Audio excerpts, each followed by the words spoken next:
Hi, today we're going to make a holiday collage frame. I started with an unfinished wood frame, painted it with acrylic craft paints on both sides.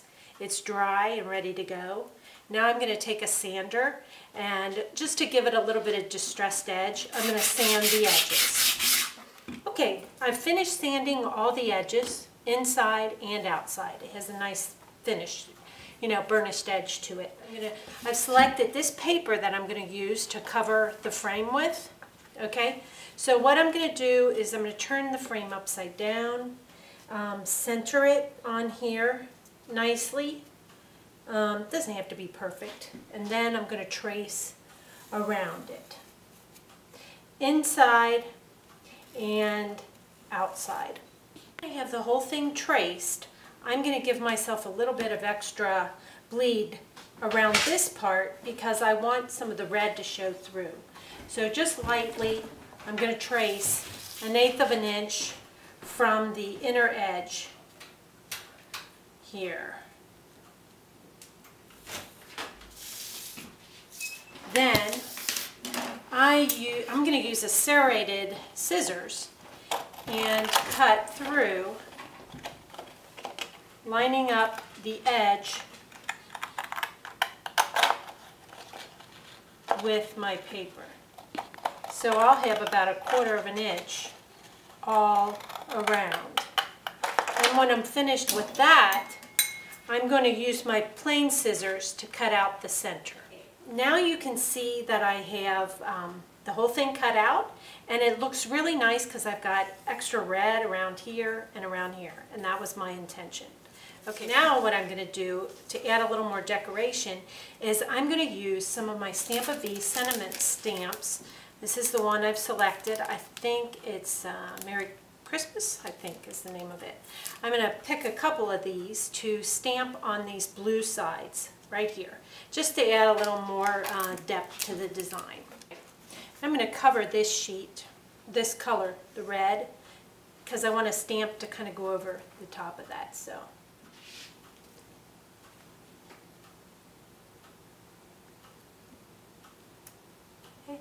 And I like it because it's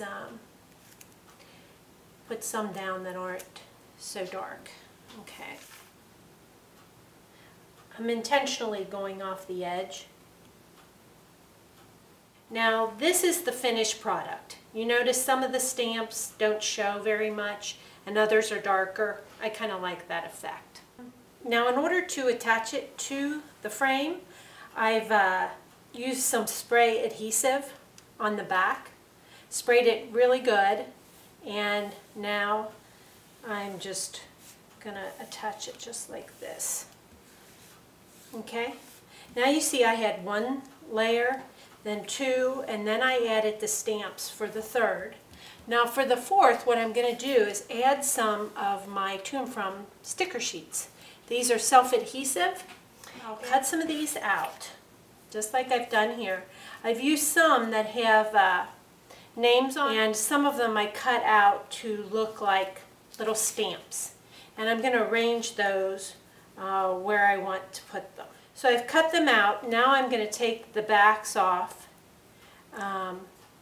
just like this, and attach them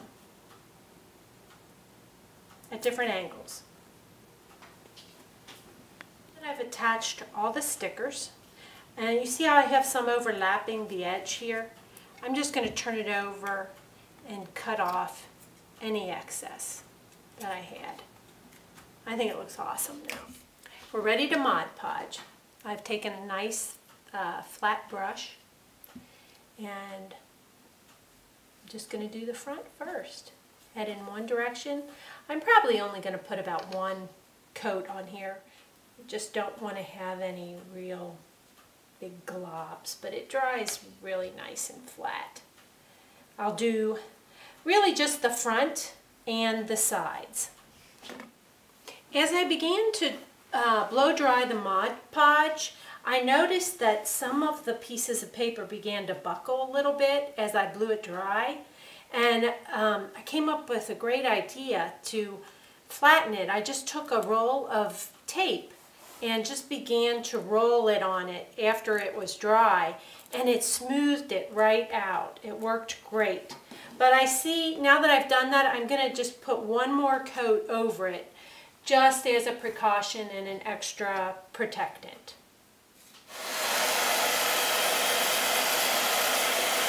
The frame after 2 coats of the Mod Podge. I think it looks awesome. I did roll it down just one more time just to make sure I didn't have any air bubbles in there. I think it looks great.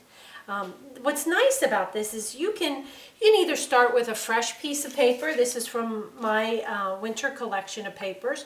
Or you can use scraps of any papers that you have at home already.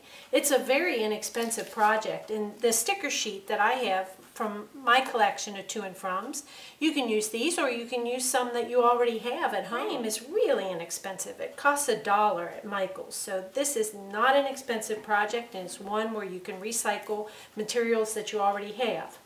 Now I'm going to add my bow and my buttons. I'm going to put them in position first, where I would like them. Then I'm going to hot glue these all down. Okay, I have my hot glue, just a little bit on the back.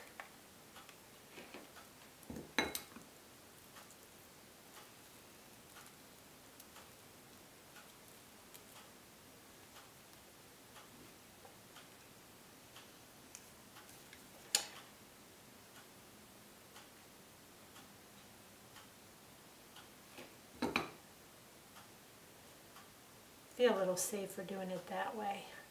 Finished gluing all the buttons and the ribbon. I think it looks really good. It kind of has a really nostalgic feel, Christmas memories. I think you could do it 2 different ways. This is a picture of my son when he was little. He looks like a rascal in this picture. You could do it this way, where you put a photo in it, or I thought it might be cool to put a piece of art in it. So this is one of my Santas. This is the piece of art, but it's also a stamp image which you could color and put inside. Or this is a card design that I have as part of my greeting card collection. I'm going to cut it out and put it inside. I've turned the frame over, and I'm going to put the picture in. I'm going to add the extra piece of chipboard that came with the frame, and push these little things down and turn. I think it turned out very, very cute. I hope you like it too. It's a really nice keepsake for the holidays.